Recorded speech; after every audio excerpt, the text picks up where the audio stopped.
feedback dari antum atau dari antum? Assalamualaikum warahmatullahi wabarakatuh. Alhamdulillahi rabbil alamin. Wassalatu wassalamu ala asyrafil anbiya'i wal mursalin. Nabiyyina Muhammadin wa ala alihi wa sahbihi wa tabi'in. Wa man tabi'ahum bi ihsanin ila yaumiddin. Qala Allah jalla wa ala. Ya ayyuhalladzina amanu taqullaha haqqa tuqatih.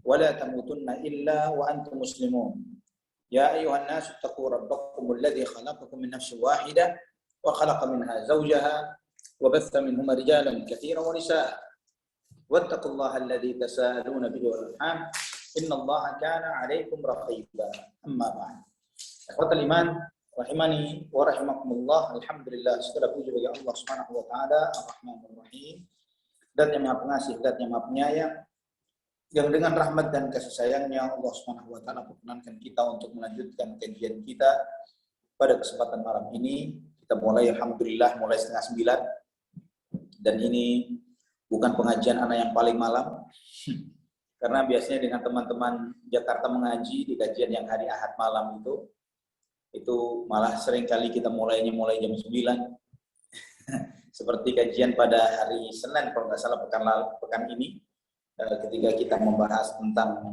spiritual dan kuburan keramat.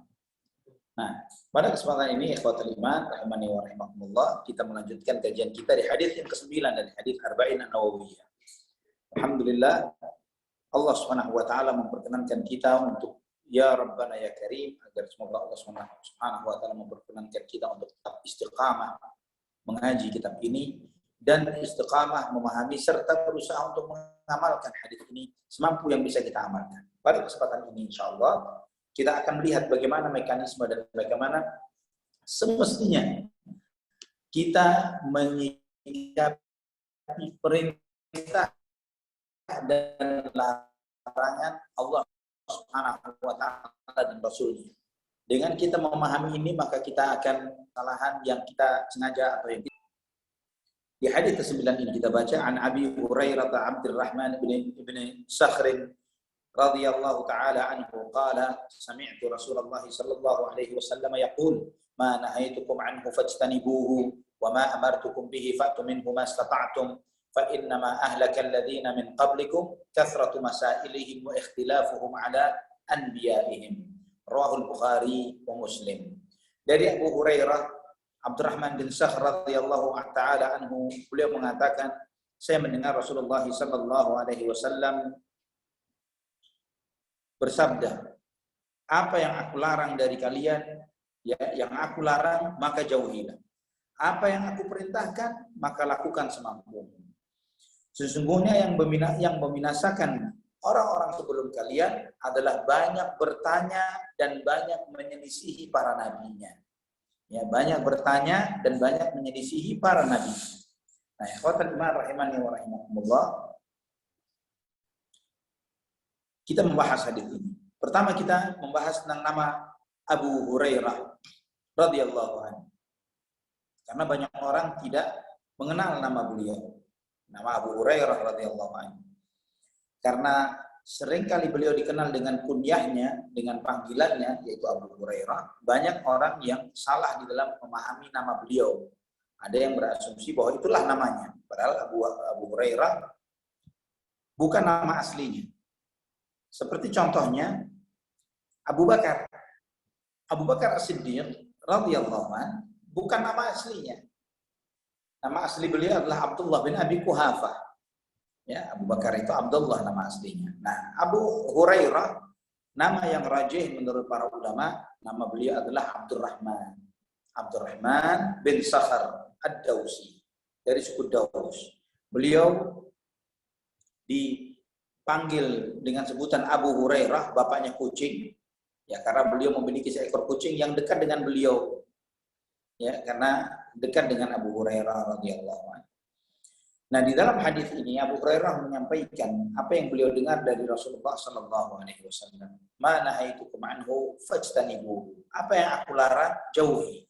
Nah, larangan adalah perintah untuk meninggalkan. Yaitu para ulama menyebutkan perintah untuk meninggalkan itu adalah larangan. Ya, apa yang aku larang dari kalian maka jauhilah. Dan ikhwatal iman rahimani wa rahimakumullah, Nabi Shallallahu Alaihi Wasallam menyampaikan ma nahaitukum, apapun yang aku larang dari kalian. Ini para ulama menjelaskan dari kalimat ini menunjukkan mencakup segala bentuk larangan. Ya, apapun bentuk larangan itu jauhilah. Fajtanibuhu. Kata fajtanibuhu, maka jauhilah. Dari kata janib. Janib itu sisi. Maksudnya itu ana fi janibi hadza wa anta fi janibi dzak. Saya di sisi ini, kamu di sisi itu.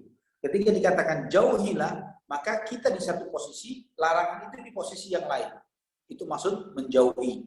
Jadi supaya kita tidak dekat-dekat dengan apa yang dilarang oleh Rasulullah Sallallahu Alaihi Wasallam. Wa ma amartukum bihi fa'tu minhu mastata'tum. Dan apa yang aku perintahkan, maka lakukanlah semampumu. Lakukanlah semampumu. Apa yang semampu yang bisa kita lakukan. Apa bedanya larangan dan perintah di sini? Kenapa? Ketika Nabi SAW menyebutkan yang aku larang jauhi, Nabi SAW tidak mengatakan yang aku larang jauhi semampumu, ya. Tapi terkait dengan perintah, yang aku perintahkan maka lakukanlah semampumu, ya. Kenapa kalau larangan tidak disebut jauhi semampumu, tapi kenapa perintah lakukan semampumu? Karena larangan itu adalah tidak melakukan sesuatu. Ya, larangan ini tidak melakukan sesuatu. Tidak ada beban, ya. Artinya zero kalori. Ya, ketika antum jangan makan, ya udah diem aja kan. Kalau namanya jangan makan ya diem aja gitu kan. Jangan bicara, ya udah diem aja. Nah, larangan itu zero kalori. Itulah kenapa Nabi SAW tidak menyebutkan semampumu, karena memang harus mampu, ya. Tidak boleh untuk meninggalkan larangan semampu kita, nggak boleh. Larangan itu harus ditinggalkan secara mutlak. Berbeda dengan perintah. Kalau perintah itu semampu kita, karena nanti insya Allah kita akan lihat bahwa perintah itu mengerjakan sesuatu. Ketika mengerjakan sesuatu, maka di situ butuh effort, butuh energi, butuh apa yang kita korbankan dari diri kita. Maka terkait dengan effort dan energi yang keluar dari diri kita, sesuai dengan kapasitas kemampuan yang bisa kita lakukan. Ketika perintah sholatnya berdiri atau duduk, sholat itu perintahnya berdiri, bukan sambil duduk. Tapi bagaimana kondisinya ketika kita tidak sanggup menjalankannya sambil berdiri? Maka kita mampunya sambil duduk, maka lakukanlah sambil duduk. Allahu a'lam bishawab. Nah, kemudian Nabi Shallallahu Alaihi Wasallam menyampaikan, fa'innama, maka ketahuilah, kata Nabi SAW, bahwa yang membinasakan umat sebelum kalian adalah banyak bertanya. Nah, Nabi Shallallahu Alaihi Wasallam menyebutkan membinasakan umat sebelum kalian. Siapa sih yang dimaksud oleh Nabi SAW umat sebelum kita ini? Ini poin pertama yang paling mendasar adalah Bani Israel, Ahlul Kitab. Ya, maksudnya yang pertama adalah Ahlul Kitab, Yahudi dan Nasrani. Yahudi dan Nasrani. Karena memang dasarnya yang disebutkan oleh Allah Subhanahu wa Ta'ala dan Rasulnya terkait dengan orang-orang sebelum kita adalah orang-orang Yahudi dan Nasrani. Sebagaimana misalnya kita lihat di dalam surat, misalnya di surat Al-Ma'idah ayat 5 misalnya. Ya, di surat Al-Ma'idah ayat 5. Allah Subhanahu wa Ta'ala menyebutkan al-yauma uhilla lakumut thayyibat wa ta'amul ladzina utul kitaba hillul lakum wa ta'amukum hillul lahum wal muhsanatu minal mu'minat wal muhsanatu minal ladzina utul kitaba min qablikum. Ya, ketika Allah menyebutkan dan dihalalkan pula bagi kamu mengawini wanita yang menjaga kehormatan di antara wanita-wanita yang beriman dan wanita-wanita yang menjaga kehormatan di antara orang-orang yang diberi Alkitab sebelum kamu. Ya Allah sebutkan utul ladzina minal ladzina utul kitaba min qablikum. Ya, minal ladzina utul kitaba min qablikum. Nah, di sini Allah Subhanahu wa Ta'ala menyebutkan yang dimaksud dengan sebelum kita secara spesifik adalah utul kitab, al-Yahud wan Nasara, orang-orang Yahudi dan Nasrani. Dan memang ini seringkali para sahabat radhiyallahu anhum ketika mereka memahami apa yang disampaikan oleh Nabi Shallallahu Alaihi Wasallam terkait dengan orang-orang ahli kitab sebelum kalian, itu selalu yang dimaksud adalah al-Yahud wan Nasara.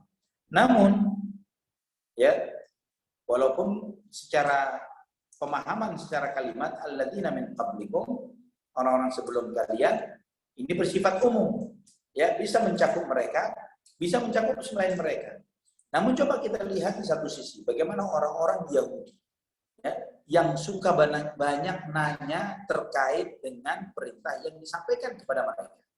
Sebagai contoh sederhana yang antum atau kita semuanya bisa simak, ketika Allah Subhanahu wa taala menyampaikan di dalam surat Al-Baqarah, innallaha ya'murukum an tadhbahu baqarah, ya, surat Al-Baqarah ayat 67 dan seterusnya.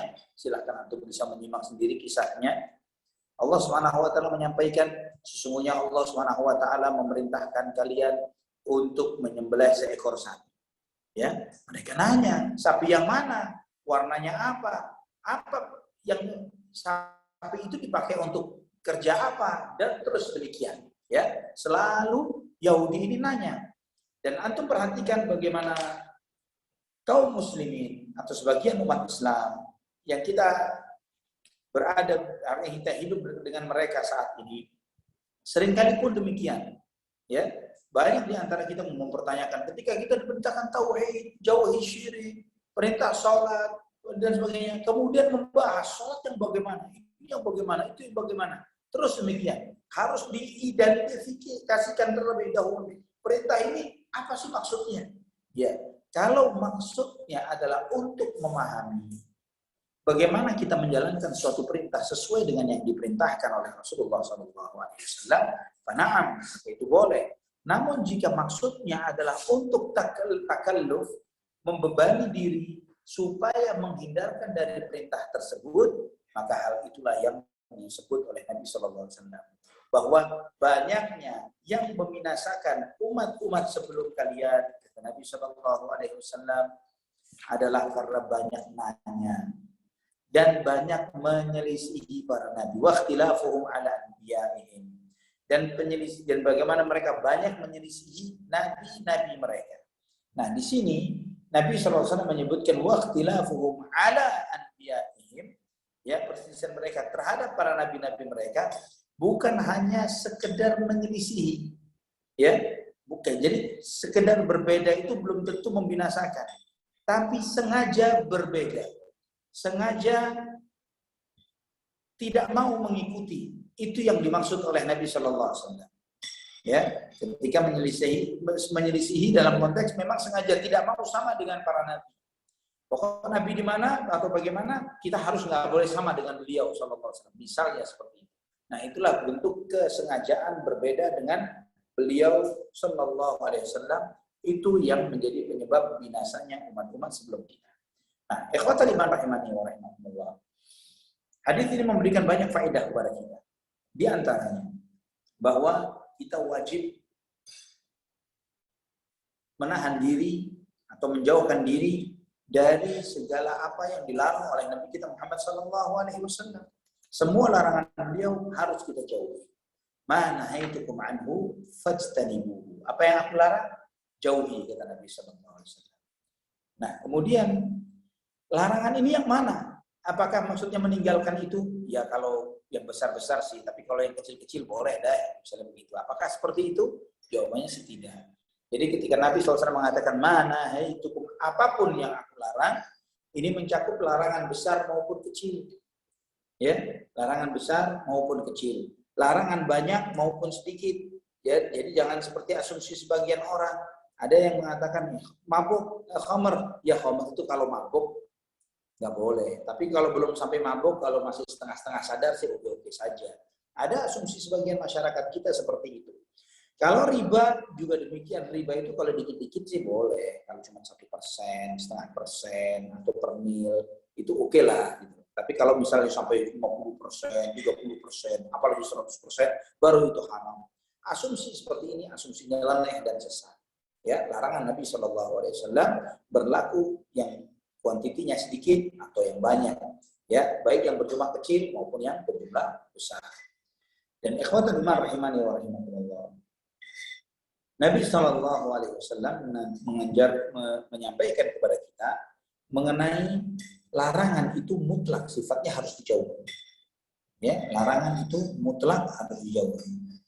Ini kita lihat bagaimana Nabi Shallallahu Alaihi Wasallam kemudian menyampaikan bahwa ma'nahaitukum anhu fajtanibu. Yang aku larang jauhi. Nah, ikhwatul iman rahimani wa rahimakumullah. Bagaimana kemudian ada orang yang mengatakan beberapa kondisi membuat sesuatu yang dilarang itu jadi boleh. Ya. Nah, ini bertentangan dong, misalnya begitu. Contohnya, kita dilarang makan daging babi atau bangkai. Tapi ternyata untuk kondisi kepepet boleh, gitu kan? Kondisi darurat boleh. Nah, ikhwatul iman rahimani wa rahimakumullah.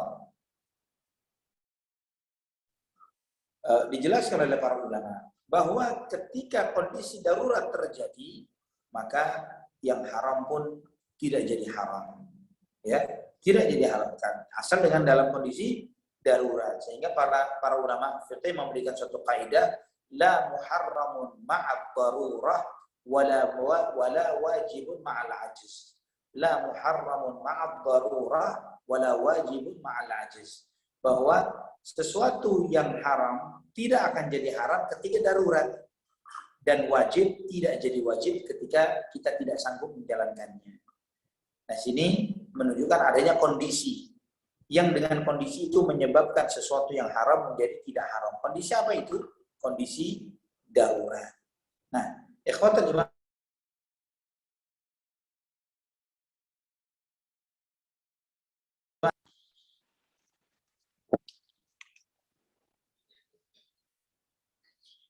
boleh mengkonsumsi yang haram dalam kondisi darurat, maka jawabannya ya benar. Sebagaimana Allah berfirman di surat Al-An'am ayat 119, faqad fassala lakum ma harrama 'alaikum illa ma turidtum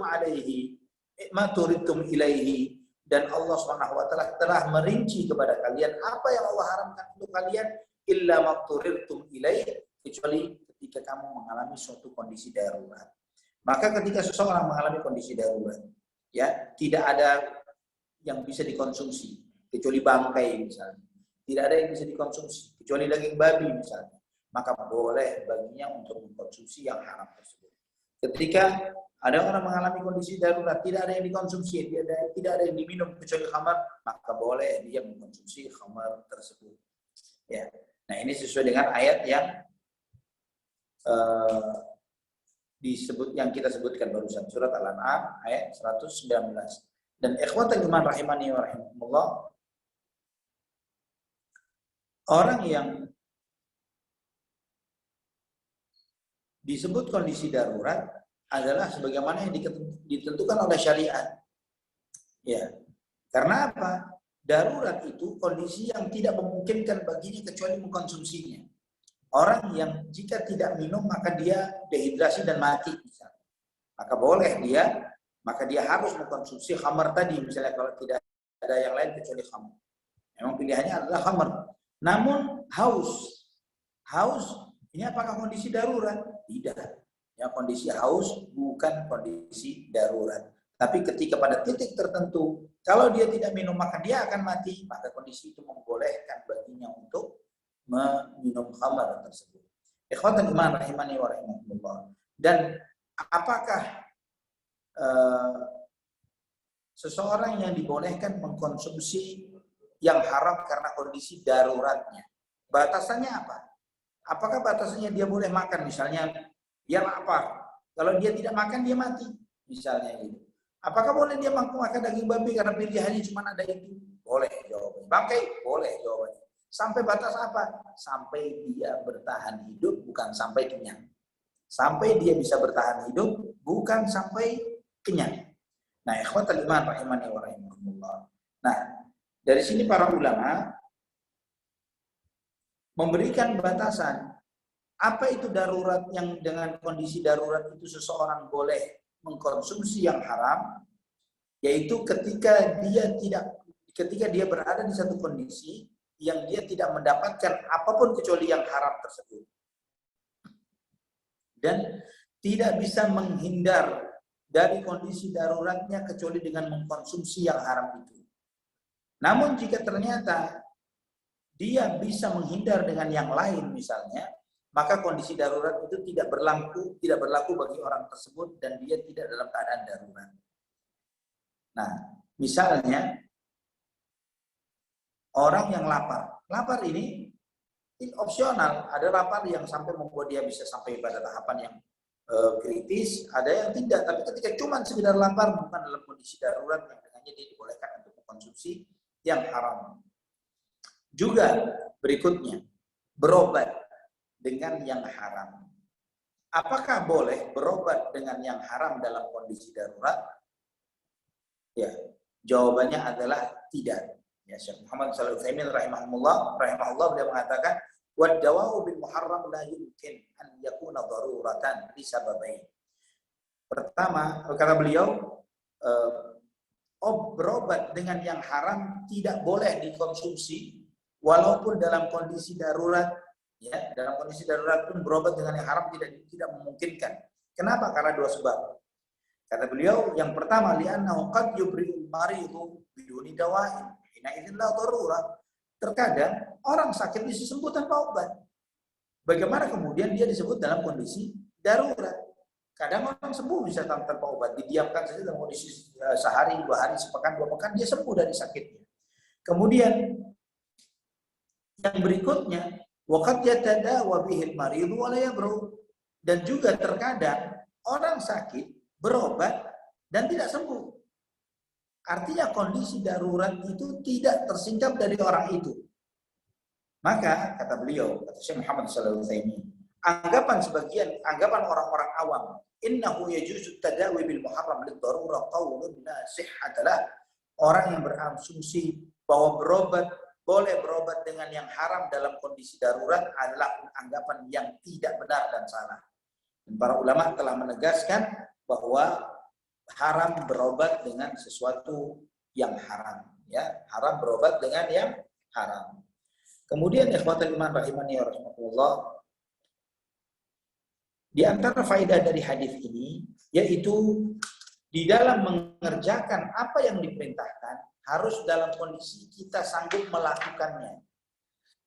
Ya, sanggup, dalam keadaan sanggup melakukannya sesuai dengan sabda Nabi, wa ma amartukum bihi fa'tu minhu mastata'tum. Maka apa yang aku perintahkan kepadamu, lakukanlah semampumu. Nah, kemudian ada orang bertanya, batasan semampunya ini seberapa sih? Apakah maksimal kemampuan atau sesuai dengan kesanggupan saja? Kan kata semampumu ini semaksimal yang kamu bisa lakukan, jadi semaksimal effort yang bisa dilakukan, atau seadanya semampu yang bisa dilakukan. Karena dua persepsi ini bisa dipahami oleh dua asumsi itu. Asumsi maksimal effort yang bisa dilakukan atau yang minimal effort yang bisa dilakukan sesuai, semuanya juga dikatakan dengan kata semampumu. Sebagaimana firman Allah di surat At-Taghabun, fattaqullaha mastata'tum, surat At-Taghabun ayat 16, maka bertakwalah kamu kepada Allah semampumu. Nah, ikhwatul iman rahimani wa rahimakumullah, Syekh Muhammad bin Shalih Al-Utsaimin rahimahullah menyampaikan bahwa kedua potensi itu memungkinkan di dalam perintah Allah Subhanahu wa taala. Ya. Kemungkinan yang pertama, semaksimal yang bisa kita lakukan, yaitu ketika kewajiban itu bisa kita lakukan dalam suatu kondisi yang diperintahkan oleh syariat, kita sanggup melakukannya, jangan pernah meremehkan dan mengentengkannya dengan merendahkan dari kondisi yang di bawahnya. Misalnya, contoh, sholat 5 waktu. Dengan sholat 5 waktu berjamaah bagi laki-laki. Ketika sanggup berjamaah, jangan entengin dengan sholat sendiri. Ya, contohnya seperti itu. Jadi semampumu adalah semaksimal effort yang bisa kamu lakukan untuk menjalankan suatu perintah tersebut. Kemudian juga mengandung makna yang kedua, yaitu minimal effort ketika memang sanggupnya adalah itu. Ya. Karena memang kewajiban itu tidak menjadi wajib kecuali ada kemampuan untuk melakukannya. Misalnya,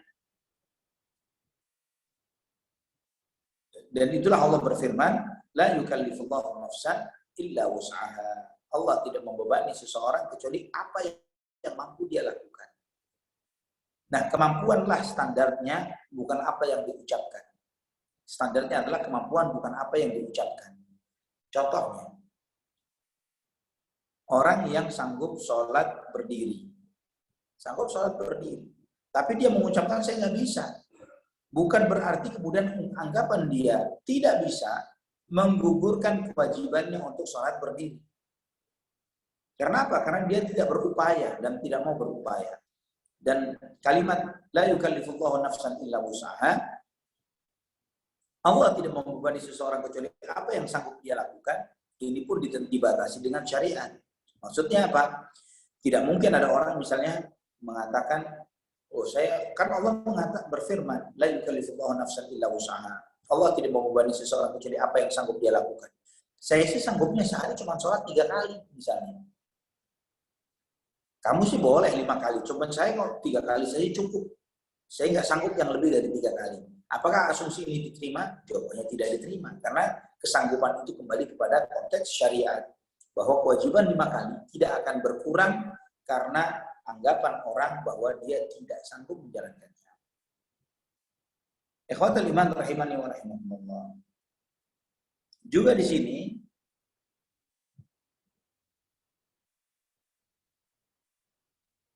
Nabi SAW menyampaikan kepada kita bahwa seseorang tidak akan sanggup menjalankan seluruh kewajiban. Ya, tidak akan sanggup menjalankan seluruh kewajiban. Termasuk juga seharusnya seluruh perintah. Karena ada perintah itu yang bersifat wajib dan ada perintah yang bersifat sunnah. Tidak sanggup menjalankan seluruh kewajiban, oleh karena itu diperintahkan menjalankan sesuai dengan kemampuan. Maksudnya begini, kita di samping diwajibkan untuk sholat 5 waktu misalnya, ini kewajiban ya yang bersifat fardhu ain.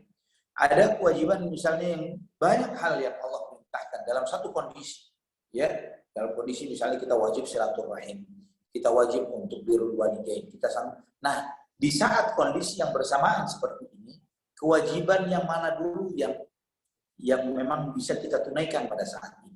Karena semua kewajiban itu ada di pundak kita, kewajiban yang sanggup kita, yang harus kita jalankan. Nah, di dalam menjalankan kewajiban-kewajiban ini, kita melakukan semaksimal mungkin. Contoh juga mencari nafkah untuk keluarga kita adalah kewajiban. Tapi berapa yang harus kita berikan? Apakah sesuai dengan tuntutan istri atau anak-anak kita, atau sesuai dengan kemampuan? Sesuai dengan kemampuan jawabannya, ya, bukan sesuai dengan tuntutan yang dituntutkan. Nah, ikhwatul iman rahimani wa rahimakumullah. Kemudian juga yang diajarkan oleh Nabi kita Muhammad SAW di dalam hadis ini, Nabi SAW mengajarkan kepada kita, apa yang aku perintahkan, lakukanlah semampu. Tanpa mengklasifikasi perintah itu wajib atau sunnah. Tanpa mengklasifikasikan perintah itu wajib atau sunnah. Nah, di sini karena apa? Karena ketika seorang hamba diperintah, terutama yang memerintah adalah sosok yang dicintainya, maka otomatis dia akan bergegas menjalankan perintah itu dan tidak akan merasa keberatan. Tidak akan lagi bertanya-tanya, ini wajib nggak perintah itu, sunnah nggak ya? Kalau wajib saya kerjakan, kalau sunnah ntar dulu deh misalnya. Orang yang melihat dari sisi ini, memilih dari perintah itu yang wajib saja dikerjakan, yang sunnah itu menunjukkan kebakhilan dirinya terhadap dirinya sendiri. Kebakhilan dirinya terhadap dirinya sendiri. Padahal setiap kebaikan, in ahsantum li anfusikum. Kebaikan yang kamu lakukan adalah akan kembali untuk dirimu sendiri. Ikhwatan iman rahimani wa rahimakumullah. Dan juga di dalam hadis ini mengajarkan kepada kita bahwa semua perintah Nabi Sallallahu Alaihi Wasallam atau larangan beliau Sallallahu Alaihi Wasallam adalah bagian dari syariat, ya, bagian dari agama. Ada sebagian orang berasumsi yang dijalankan itu hanya yang di Quran saja, yang di hadis enggak, misalnya. Ini asumsi yang batil dan salah, tidak benar. Kita diperintahkan beriman kepada Allah, kepada Rasulullah SAW, termasuk dalam konteks ini adalah menjalankan perintah beliau SAW. Kita diperintahkan untuk mengikuti Al-Quran dan As-Sunnah. Tidak cukup dengan Quran saja. Ada sebagian orang mengatakan bahwa saya hanya menjalankan perintah yang ada di Quran, yang di hadis enggak. Bantahannya kita sanggah dengan hadis ini. Dan juga banyak ayat Al-Quran yang Allah telah menegaskan. Misalnya dalam surat An-Nisa ayat 80, Allah SWT berfirman, "May yuti'ir rasul faqad ata'a Allah." Barang siapa yang taat kepada Rasul sallallahu alaihi wasallam, maka dia telah taat kepada Allah. Ini menunjukkan kepada kita bahwa taat kepada beliau sallallahu alaihi wasallam sama dengan kita taat kepada Allah Subhanahu wa taala. Jadi ikhwatal iman, bahkan banyak perintah yang Allah perintahkan tidak akan sanggup kita jalankan kecuali dengan menjalankan perintah Rasulullah SAW dan mencontoh beliau. Seperti misalnya perintah menjalankan sholat, aqimus sholat wa atuz zakat, tegakkan sholat dan bayar zakat. Bagaimana kita menegakkan sholat jika kita tidak mencontoh sholat Nabi kita Muhammad SAW? Demikian pula banyak perintah yang lainnya. Itulah kenapa kita wajib mengambil Quran, mengikuti Quran, dan mengikuti sunnah Nabi SAW. Juga ikhwatal iman, di antara faedah dari hadis ini adalah banyak nanya sebab binasa. Banyak nanya sebab binasa. Terutama terkait dengan hal-hal yang gaib, yang akal pikiran manusia tidak sanggup ke sana. Tidak sanggup kepada titik tersebut. Banyak nanya tentang hakikat Allah Subhanahu wa taala, nama dan sifat-sifatnya, tentang hal-hal yang gaib, ya, tentang kondisi apa yang terjadi hari kiamat, hal-hal yang tidak ada keterangannya, ya. Dan banyak nanya ini membinasakan seseorang karena ini bentuk tanattu', berlebihan, ya, berlebihan. Apa yang dijelaskan di Quran, terima. Yang enggak ada, jangan cari-cari informasi. Ya, siapa penghuni manusia sebelum manusia, penghuni bumi sebelum manusia turun di muka bumi, misalnya. Ya, enggak salah. Oh ya, bisa panggil panitia atensi supaya nanti bisa geser mobil saya. Nah, barakallahu. Nah, ikhwatal iman rahimani wa rahimakumullah. Misalnya menanyakan, siapa sih penghuni bumi sebelum manusia? Ya, kemudian mulai mencari tahu hal-hal yang seperti ini. Kemudian bertanya tentang tongkat Nabi Musa ini dari kayu apa misalnya? Ya, tongkatnya Nabi Musa. Kayunya bahannya kayu mana nih tongkatnya Nabi Musa alaihissalam? Atau nanya, anjingnya Ashabul Kahfi ini jenis anjing apa nih? Pudel apa anjing apa atau anjing apa begitu ya? Menanyakan hal-hal yang tidak dijelaskan di dalam Al-Qur'an Al-Karim. Yang banyak sekali nanya-nanya hal-hal yang seperti ini, mencari-cari informasi terkait akan hal ini, malah mengantarkan kepada informasi yang salah bahkan. Contoh yang populer di masyarakat kita. Antum ketika membaca kisah Nabi Yusuf alaihissalam di dalam Al-Quran, Allah Subhanahu wa taala tidak mengisahkan kepada kita bagaimana endingnya Nabi Yusuf dengan wanita yang menggodanya. Yang kita sering menamainya dengan nama Zulaikha. Ya, Zulaikha. Itu nama yang sering populer di masyarakat kita. Wallahu a'lam sumbernya apakah sahih atau tidak, Anda tidak tahu sama sekali ya, tentang Zulaikha ini tadi.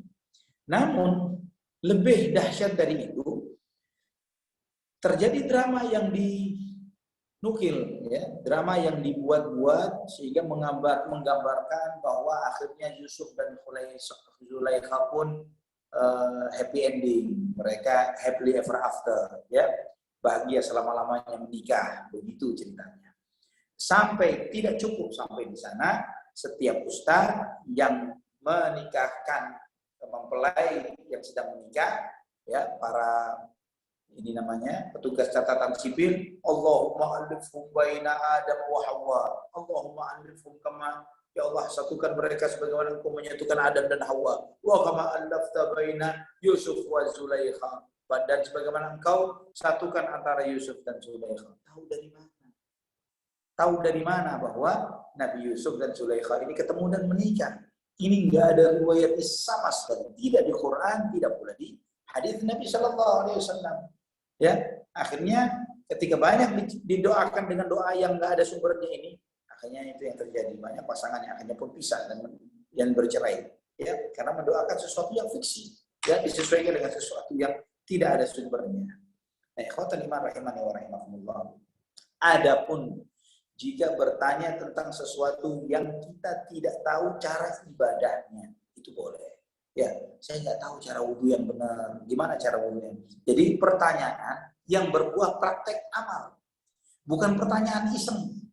Ya, bukan pertanyaan. Ada pernah terjadi ini, banyak nanya yang ini. Karena sekali waktu masih kecil dulu ada ustadz yang cukup anak segani rahimahullah, beliau sudah wafat, salah seorang guru anak di Surabaya. Beliau pernah ditanya waktu di majelis ilmu, anak hadir di sana. Ustadz, anak mau bertanya. Iya, nah, silahkan. Apa yang antum tanya?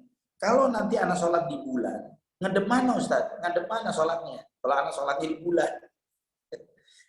Ini yang ditanya. Menghadap kemanakah saya kalau saya sholat di bulan? Apa jawaban sama Ustadz? Karena sampai sekarang anak ingat jawaban Ustadz. Sampai sekarang insya Allah anak pegang jawaban beliau. Beliau menjawab, antum kapan berangkat? Kata si Ustadz. Ya, kalau antum besok mau berangkat, hari ini datang ke rumah anak baru nanti anak jawab. Itu jawaban beliau rahimahullah. Nah, ikhwatul iman rahimani wa rahimakumullah. Nabi SAW menyampaikan bahwa umat-umat sebelum kita binasa karena banyak nanya dan banyak menyelisihi para nabi. Di sini peringatan bagi kita agar jangan sampai kita banyak menyelisihi para nabi kita. Harusnya kita ini mengikuti beliau, bukan menyelisihi beliau.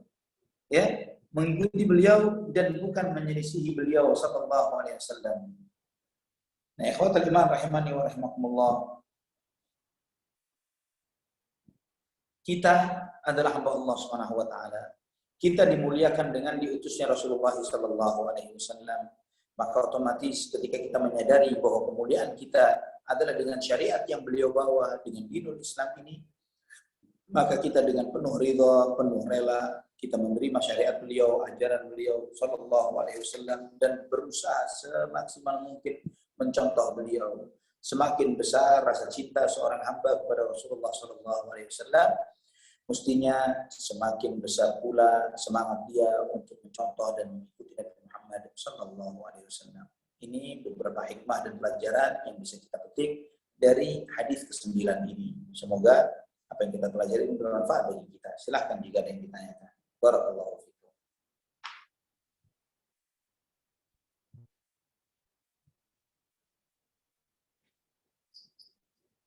Syukran jazakumullah khairan Ustaz. Semoga Allah senantiasa berkahi ilmu dan usia Ustaz. Dan syukran jazakumullah khair bagi seluruh teman-teman yang telah hadir di sini di majelis online ANC Mengaji. Sebelumnya Ana memohon maaf apabila ada kekurangan dari panitia dan juga Ana pribadi. Dan baik dari sisi teknis pelaksanaan dan juga dari pelaksanaan secara keseluruhan. Sekarang kita akan memasuki sesi tanya jawab.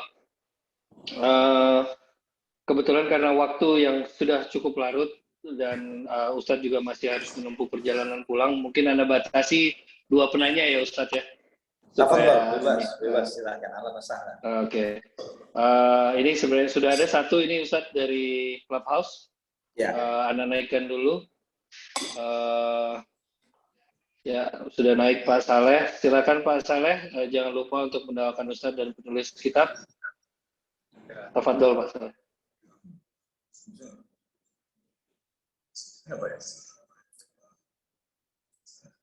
Waalaikumsalam warahmatullahi wabarakatuh.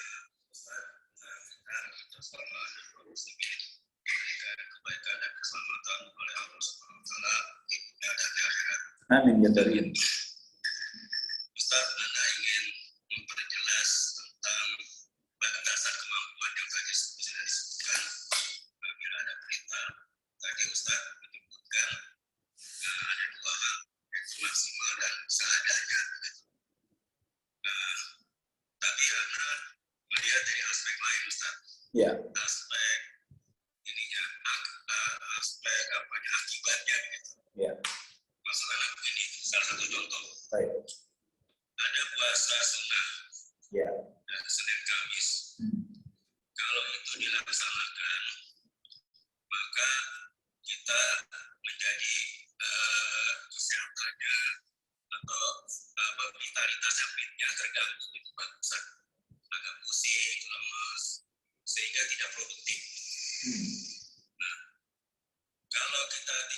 puasa, maka kita lebih produktif dan tidak pusing, tidak lemas dan sebagainya.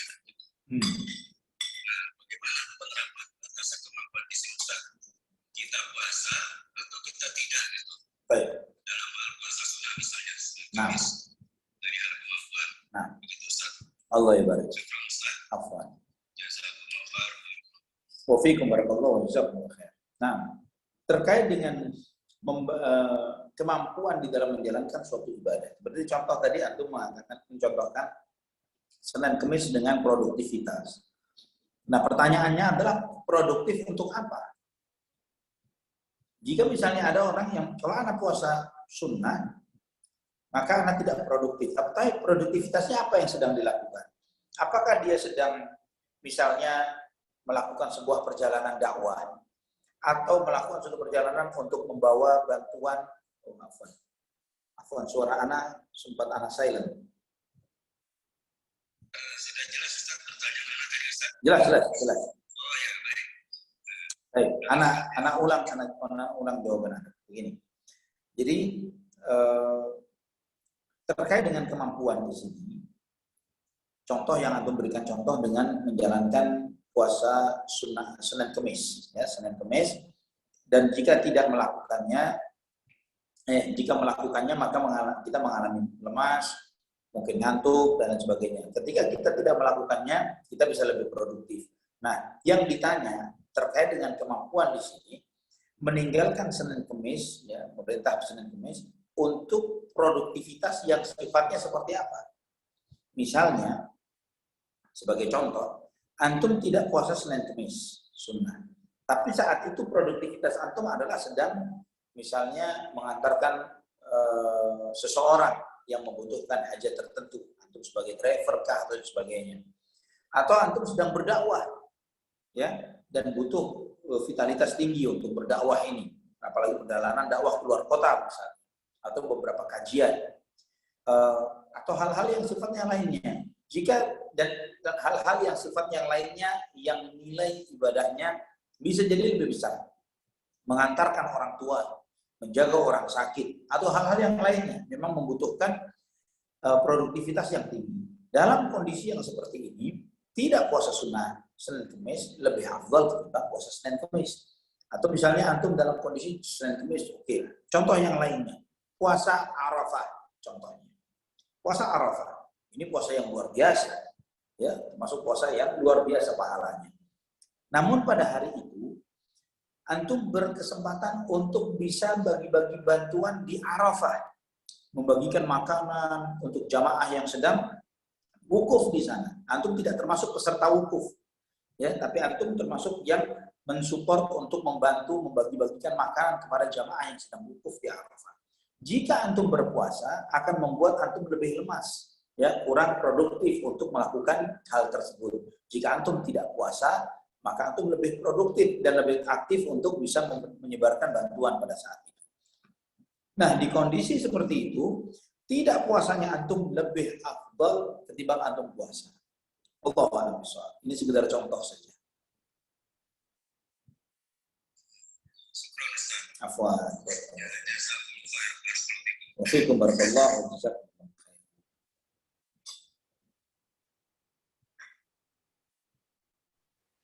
Ustaz, ini berikutnya ada lagi. Rama ada bisa dinaikin. Oke, apa Ustaz, ini mungkin sepertinya tidak ada penanya lagi Ustaz, karena mungkin ini. Anda ucapkan jazakumullah khair buat semua teman-teman yang sudah bertanya, dan yang belum sempat bertanya mungkin Anda mohon maaf, dan mungkin akan kita alihkan di lain waktu, karena kajian ini akan tetap kita jalankan di hari Jumat berikutnya. Mungkin sebelum kita sudah sampai di akhir waktu kajian kita, Ustaz. Mungkin sebelum kita akhiri kajian, mungkin ada intisari dari kajian hari ini yang ingin disampaikan, Ustaz. Allah ibarik. Kita harus sadar bahwa kita semua adalah hamba Allah Subhanahu wa taala. Kita hamba Allah Subhanahu wa taala. Kita tidak mengharapkan adanya kita atau keberadaan kita di muka bumi dengan kemauan kita lah. Ada kehendak yang maha kuasa yang membuat kita dari tidak ada menjadi ada di muka bumi. Dengan kita menyadari akan hal itu, maka semestinya kita mencari tahu apa maksud tujuan pencipta kita menciptakan kita. Kita sadar bahwa tujuannya adalah untuk ibadah, beribadah kepada Allah SWT.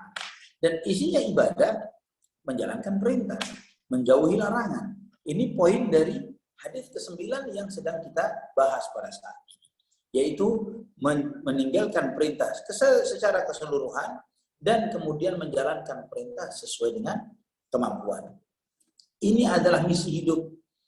Misi hidup kita di dalam menjalani hidup ini adalah menjauhi larangan Allah Subhanahu wa taala dan Rasulnya, dan kemudian menjalankan perintah Allah Subhanahu wa taala dan Rasulnya semaksimal mungkin, semampu yang bisa kita jalani. Dan kadar kemuliaan seseorang di sisi Allah Subhanahu wa taala adalah sebagaimana dia menjalankan perintahnya dan menjauhi larangannya. Inna akramakum indallahi atqakum. Sesungguhnya yang paling mulia di antara kalian di sisi Allah adalah yang paling bertakwa. Maka dengan kita memahami hadis ini dan mengamalkannya, yaitu ada perintah, jalankan. Larangan, jauhi. Jangan banyak nanya. Apalagi menyelisihi. Di antara sikap sebagian kaum muslimin, ketika ada suatu perintah, dia pikirkan bagaimana caranya untuk menghindar dari perintah itu. Ketika ada suatu larangan, dia pikirkan bagaimana caranya untuk bisa melanggar larangan tersebut. Nah, itulah yang menyebabkan kebinasaan. Allahul musta'an. Wala haula wala quwwata illa billah. Insyaallah. Jazakumullah khairan Ustaz atas nasihatnya. Dan sampailah kita di penghujung dari kajian kita hari ini. Tak lupa Ana mengingatkan untuk teman-teman, bagi yang ingin melihat rekaman kajian sebelum-sebelumnya dari Al-Hadi Mengaji, silakan mengunjungi YouTube kami ataupun di Instagram kami. Demikian pengumumannya, dan kita tutup kajian hari ini dengan doa kafaratul majlis. Subhanakallahumma wa bihamdika asyhadu an la ilaha illa anta astaghfiruka wa atubu ilaik. Assalamualaikum warahmatullahi wabarakatuh. Waalaikumsalam warahmatullahi wabarakatuh. Ustaz, ada izin tutup roomnya, Ustaz. Barakallahu fiik. Barakallahu fiik, Ustaz.